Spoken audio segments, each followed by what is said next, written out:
എല്ലാവർക്കും simple tips മലയാളത്തിലേക്ക് ഒരിക്കൽ കൂടി സ്വാഗതം. അപ്പോൾ നമ്മളുടെ ഇന്നത്തെ വീഡിയോ എന്ന് വെച്ചിട്ടുണ്ടെങ്കിൽ ഒരു സ്പെഷ്യൽ ആയിട്ടുള്ള വീഡിയോ ആണ്. ഇന്നത്തെ വീഡിയോ ഷെയർ ചെയ്യുകയും അതുപോലെ തന്നെ കമൻറ്റ് ചെയ്യുകയും ചെയ്യുന്നവരിൽ നിന്ന് 10 പേരെ തിരഞ്ഞെടുത്തിട്ട് അവർക്കൊരു സ്പെഷ്യൽ ഗിഫ്റ്റ് ഉണ്ട് കേട്ടോ. ഗിഫ്റ്റ് എന്താണെന്നൊക്കെ ഉള്ളത് ഞാൻ വഴിയെ പറയാം. അപ്പോൾ ഇന്നത്തെ വീഡിയോ എന്ന് വെച്ചിട്ടുണ്ടെങ്കിൽ ഒരുപാട് പേര് വാട്സപ്പിലും അതുപോലെ കമൻസിലൊക്കെ ചോദിക്കുന്ന ഒരു കാര്യമാണ്, ഈ സാഫ്രോൺ അല്ലെങ്കിൽ കുങ്കുമപ്പൂവ് നമ്മുടെ സ്കിന്നിന് ഒരുപാട് നല്ലതാണോ, അത് എന്തൊക്കെ ബെനിഫിറ്റ്സ് ആണ്, നമ്മൾ കഴിക്കുന്നത് കൂടാണ്ട് നമ്മൾ എക്സ്റ്റേണലി അപ്ലൈ ചെയ്തിട്ടുണ്ടെങ്കിൽ ഇതിനുള്ള ബെനിഫിറ്റ്സ് കിട്ടുമോ, അതുപോലെ തന്നെ ഭ്രമരയുടെ ഏതൊക്കെ പ്രൊഡക്ട്സിലാണ് സാഫ്രോൺ ആഡഡ് ആയിട്ടുള്ളത്, കുങ്കുമപ്പൂ ആഡഡ് ആയിട്ടുള്ളതെന്ന്. അപ്പോൾ ഞാൻ നേരത്തെ ഒരു വീഡിയോ ചെയ്തിട്ടുണ്ടായിരുന്നു, ബ്യൂട്ടിഫൈങ് ഡ്രോപ്സ്. അതിനകത്ത് നമ്മൾ സാഫ്രോൺ ആഡഡ് ആണ് എന്നുള്ള കാര്യങ്ങളൊക്കെ ഞാൻ ആ വീഡിയോയിൽ നിങ്ങളോട് ഷെയർ ചെയ്തിട്ടുണ്ടായിരുന്നു. കുങ്കുമപ്പൂ അടങ്ങിയിട്ടുള്ള ഭ്രമരയുടെ മറ്റൊരു പ്രൊഡക്റ്റാണ് സാഫ്രോൺ ഫേസ് ക്രീം എന്ന് പറയുന്നത്. ഇതൊരു ക്രീം ബേസ് ആണ് കേട്ടോ. അപ്പോൾ നമ്മൾ ഒരുപാട് പേര് ആവശ്യപ്പെട്ടിട്ടുള്ളതാണ് ക്രീം ബേസ് ആയിട്ടുള്ള ഒരു സാഫ്രോൺ പ്രൊഡക്റ്റ് വേണം എന്നുള്ളത്. അപ്പോൾ ഇത് യൂസ് ചെയ്യുന്നതിനുള്ള ഗുണങ്ങൾ, അതുപോലെ തന്നെ സാഫ്രോൺ ഇതിനകത്ത് ഡയറക്റ്റ്ലി ആഡഡ് ആണോ അതോ ഇതിൻ്റെ എസൻസും കാര്യങ്ങളും ഒക്കെ ആഡഡ് ആണോ, പിന്നെ ഇത് ബ്രൈറ്റനിങ്ങിന് നല്ലതാണോ എന്നൊക്കെ ഒരുപാട് ക്വസ്റ്റ്യൻസ് ഉണ്ടായിരുന്നു. അപ്പോൾ സാഫ്രോൺ എന്ന് പറയുന്നത് നമ്മൾ കുങ്കുമപ്പൂ എന്ന് പറഞ്ഞിട്ടുണ്ടെങ്കിൽ പണ്ട് കാലം മുതലേട്ടോ നമ്മൾ ഈ ബ്യൂട്ടി പർപ്പസിന് വേണ്ടിയിട്ട് യൂസ് ചെയ്യുന്നതാണ്. മെയിൻലി നമ്മൾ ഇൻറ്റേർണലി കഴിക്കുന്നത് പോലെ തന്നെ നമ്മൾ എക്സ്റ്റേണലി അപ്ലൈ ചെയ്യാറുണ്ട്, ലൈക്ക് ഫേസ് പാക്ക് ആയിട്ടും അതുപോലെ തന്നെ ക്രീം ബേസ് ആയിട്ടും ഓയിൽ അങ്ങനെയൊക്കെയുള്ള ഫോമിലൊക്കെ നമ്മൾ ഈ സാഫ്രോൺ യൂസ് ചെയ്യാറുണ്ട്.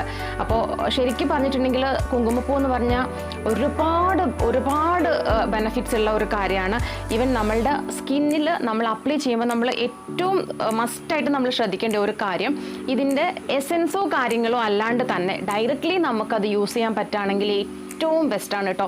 സോ ഇതിൻ്റെ ഒരു മെയിൻ അട്രാക്ഷൻ എന്ന് പറയുന്നത്, നിങ്ങൾ യൂസ് ചെയ്തിട്ടുള്ളവർക്ക് അറിയാം. എന്നോട് കുറച്ച് പേര് വാട്സപ്പിലൊക്കെ കമൻറ്റ് ചെയ്ത് വെച്ചിട്ടുണ്ട്, ചേച്ചി ഞങ്ങൾ സാഫ്രോൺ ഫേസ് ക്രീം എടുക്കുമ്പോൾ അതിലൊരു നൂല് പോലെ ഒരു സാധനം പറഞ്ഞിട്ടുണ്ട്, അത് എന്തെങ്കിലും കേടായതാണോ അങ്ങനെയൊക്കെ ചോദിച്ചു. പിന്നെ ഇരിക്കും തോറും കളർ ചേഞ്ചസ് ഉണ്ടാവണുണ്ട്, കൂടുതൽ യെല്ലോയിഷ് ആയിട്ട് വരണം, അപ്പോൾ അതെന്തെങ്കിലും പ്രോബ്ലം ഉണ്ടോ എന്നൊക്കെ ചോദിച്ചിട്ടുണ്ട്. സോ അപ്പോൾ അതിനൊക്കെ ഉള്ള എൻ്റെ ഒരു ആൻസർ എന്ന് പറഞ്ഞിട്ടുണ്ടെങ്കിൽ, നമ്മൾ ഇതിനകത്ത് സാഫ്രോണിൻ്റെ എസെൻസ് ആയിട്ടല്ല ആഡ് ചെയ്യണത് കേട്ടോ. ഞാൻ ഇതിനകത്ത് ഡയറക്റ്റ്ലി ആണ് നമ്മൾ ഇതിലേക്ക് സാഫ്രോൺ ഇട്ട് കൊടുത്തിട്ടുള്ളത്.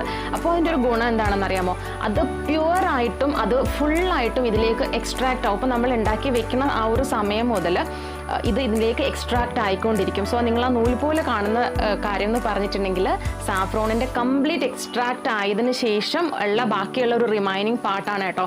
സോ അപ്പോൾ പിന്നെ കളർ മാറണത് ഒബ്വിയസ്ലി നിങ്ങൾക്ക് അറിയാവുന്ന ഒരു കാര്യമാണ്. സാഫ്രോൺ യൂസ് ചെയ്തിട്ടുള്ളവർ, സാഫ്രോൺ നമ്മൾ ഇപ്പോൾ പാലിലോ ഒക്കെ ഇട്ടിട്ടുണ്ടെങ്കിൽ അതിനകത്തുനിന്ന് യെല്ലോയിഷ് ആയിട്ടുള്ള ഒരു കളറാണ് നമ്മൾ എക്സ്ട്രാക്റ്റ് ആയി വരുന്നത്. സോ മെയിനായിട്ട് അതാണ് നമ്മുടെ സ്കിന്നിന് വേണ്ടത്. സോ ഇതെന്തൊക്കെയാണ് ചെയ്യാന്നുള്ളത് ഞാൻ പറയാം. അതിന് മുമ്പ് നിങ്ങൾക്ക് ഇതിൻ്റെ കൺസിസ്റ്റൻസി ഒന്ന് കാണണ്ടേ.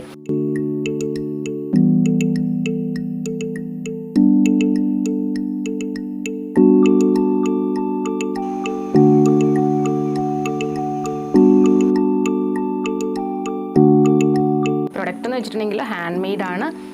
അപ്പോൾ ഞാൻ നേരത്തെ പറഞ്ഞു, ഇത് ജെൽ ബേസ് ആയിട്ടുള്ളതാണ് മോയ്സ്ചറൈസർ. അപ്പോൾ ചെറിയ ഡോട്ട്സ് ആയിട്ട് ഇങ്ങനെ ഒന്ന് അപ്ലൈ ചെയ്ത് കൊടുക്കുക.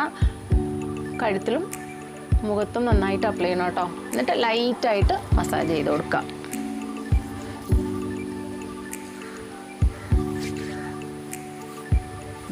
നിങ്ങളിത് ബെറ്ററായിട്ട് ഒരു ബെറ്റർ റിസൾട്ട് അങ്ങനെ കിട്ടണം എന്നുണ്ടെങ്കിൽ ഒരു 2 പ്രാവശ്യം ഡെയിലി യൂസ് ചെയ്യുക. പിന്നെ ചിലർ ചോദിക്കും ക്രീം കഴുകിക്കളയണമെന്ന്. ഒരിക്കലും ക്രീം കഴുകിക്കളയരുത്. ഇത് നന്നായിട്ട് അബ്സോർബ് ആവണം. നിങ്ങൾ ആസ് എ മോയ്സ്ചറൈസറാണ് ഇത് യൂസ് ചെയ്യുന്നത്. സോ അപ്പോൾ ഇത് കഴുകിക്കളയേണ്ട ഒരു ആവശ്യമില്ല. നൈറ്റിലാണെങ്കിൽ നിങ്ങൾക്ക് ഓവർനൈറ്റ് വയ്ക്കാം, പെട്ടെന്ന് അബ്സോർബ് ആവും കേട്ടോ. സോ അപ്പോൾ ബെറ്റർ റിസൾട്ട് കിട്ടുന്നതിന് ദിവസത്തിൽ നിങ്ങൾ 2 പ്രാവശ്യമെങ്കിലും ഇത് യൂസ് ചെയ്യണം. പിന്നെ നിങ്ങൾ സൺസ്ക്രീൻ യൂസ് ചെയ്യുന്നവരാണെങ്കിൽ ഇത് ഇട്ടിട്ട് ഇതിൻ്റെ മുകളിൽ സൺസ്ക്രീൻ യൂസ് ചെയ്താൽ മതി കേട്ടോ ഡേ ടൈമിൽ.